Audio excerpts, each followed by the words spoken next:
to it.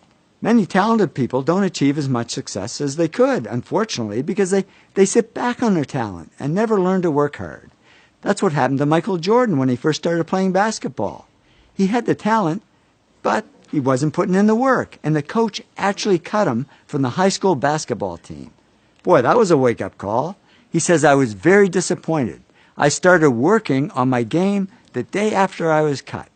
And he soon became the hardest working player in basketball, who made fun of the other players who weren't working hard. And that hard work is what made him the greatest basketball player of all time. So I'd say the real gift isn't talent, it's the ability to work hard.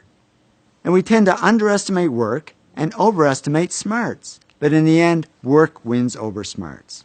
In fact, many successful people aren't the smartest. They just work the hardest. Francois Parenteau, who Business Week called the top independent analyst on Wall Street, said to me, I'm certainly not that smart.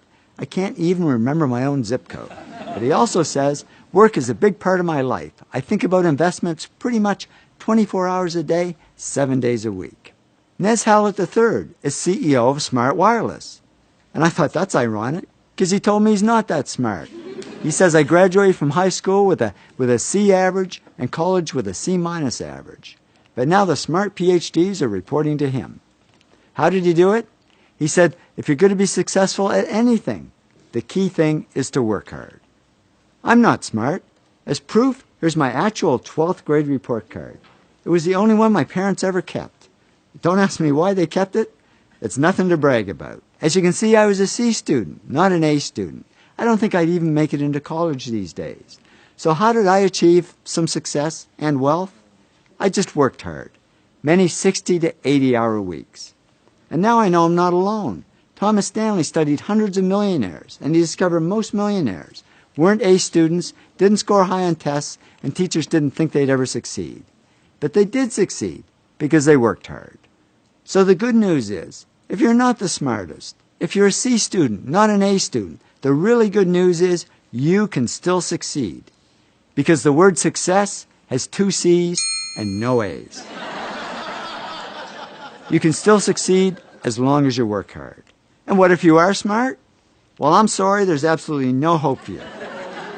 Because many smart people don't achieve as much success as they could, unfortunately, because they rest on their smarts and never learn to work hard.